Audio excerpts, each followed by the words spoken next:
Hello, folks. This is Ken Maynard and Tarzan. Inviting you to join us here in the tack room of the Diamond K Ranch for another 15 minutes of adventure. You know, you'd be surprised at all the exciting stories I've heard during my travels with rodeos, circuses, Wild West shows, and even on location when I'm making motion pictures here in Hollywood. And the tack room is about the best place in the world to sit and visit. You know, sometimes it's the only home a cowboy ever had. Sort of a bunk room and a living room all rolled into one. And I'll tell you, it's a mighty cozy place for storytelling. So why don't you buckaroos, and Mom and Dad too, kind of relax there in a big easy chair, and I'll tell you a little yarn called Poison Gold. From the tack room of Ken Maynard's Diamond K Ranch, we're bringing you stories of adventure, stories of circus life, fascinating transcribed tales of the Old West where cowboys still follow the cattle trails, stories of rodeos and parades, colorful legends of the Red Man, hidden gold, and buried treasure. The exciting tales from the Diamond K are told by Hollywood's champion of Western stars, internationally famous Ken Maynard. Say, folks, when you meet a champion like Ken, you just know he's full of adventurous stories. Real life stories, too. For did you know Ken Maynard holds the world's championship for trick riding? And Ken's hunted for gold himself. Stunt-ridden in the circus, made scores of movies in Hollywood, and so on. So naturally, his stories are just loaded with thrills. And kids, you can have some of those stories for your very own to hear any time you want. I'm talking about Ken's exciting Diamond K album of phonograph records. And listen, these stories were made especially for you. Ken opens the stories with a personal message for you, and he'll call you by name like, Hello, George, or John, or Sally. And Ken will speak right to you alone on your set of Diamond K records. Now, can you tie that, partner? No, sirree, and you can't beat the value either. Here's what you get. A beautiful record album with a thrilling picture of Ken and Tarzan on the front, and inside are 4 sides. 2 complete Wild West stories that start out by Ken talking personally to you.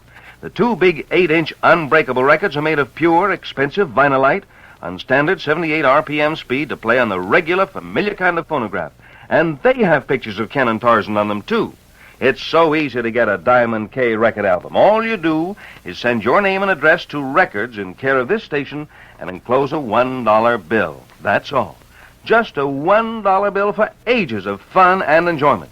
Don't forget you can't buy these records in any store because Ken makes them just for you, and he calls you by name right on the record. Now, don't wait to get your Diamond K record album, because the sooner you write, the sooner you get your personalized record album.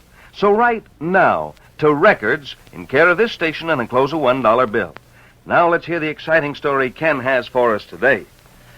Well, sir, gather around close, partners, 'cause I got a story today that'll make the hair under your collar stand straight up and whistle.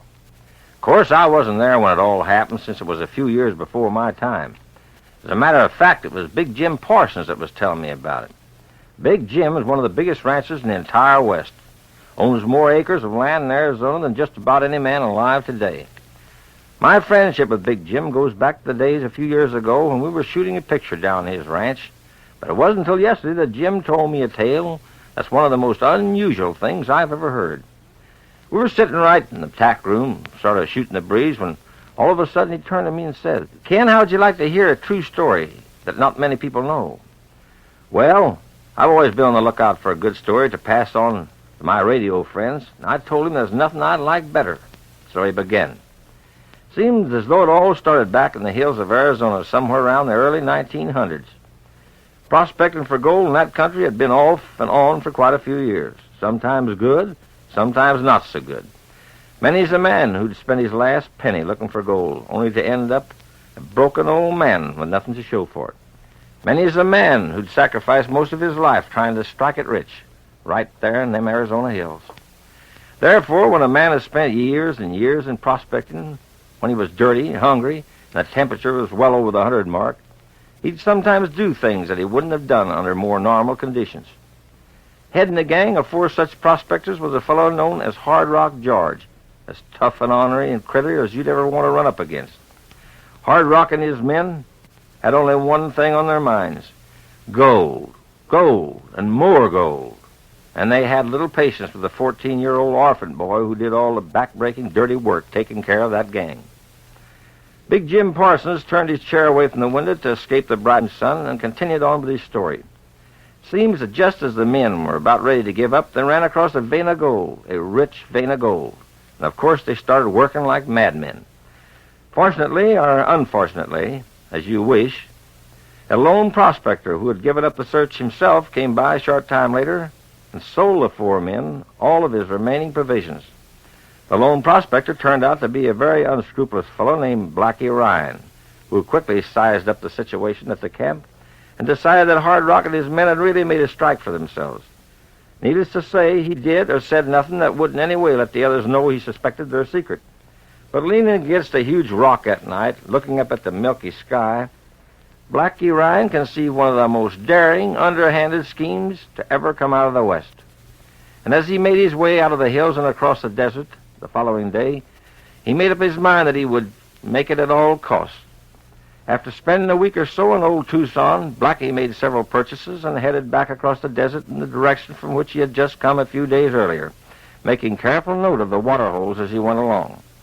Finally, he stopped and made camp near one of the small but well-located water holes. And there he stayed for the next 5 weeks, riding up to the ridge every morning and scanning the horizon for signs of the returning prospectors from the hills. Meanwhile, Hard Rock and his men had become more gold-mad with each sack they dug from the hills.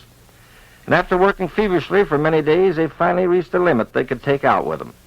Having decided that the boy could have none of the gold, and being afraid that he would tell others of the mine once they got back, Hard Rock and the others decided to tie him to a rock and leave him. This they did, despite the desperate pleadings of the poor boy. Then the four men started out of the hills and across the hot desert to Tucson, many, many miles away. Several nights later, just about dusk, after 5 weeks of patient waiting, Blackie Ryan, from his perch on the well-guarded ridge, finally saw 4 prospectors making their weary way.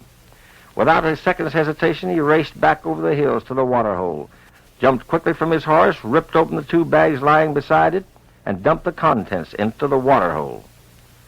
"What was in the bags?" I excitedly asked Parsons. "Ken," he said, "it was poison. Blackie Ryan had poisoned the water hole."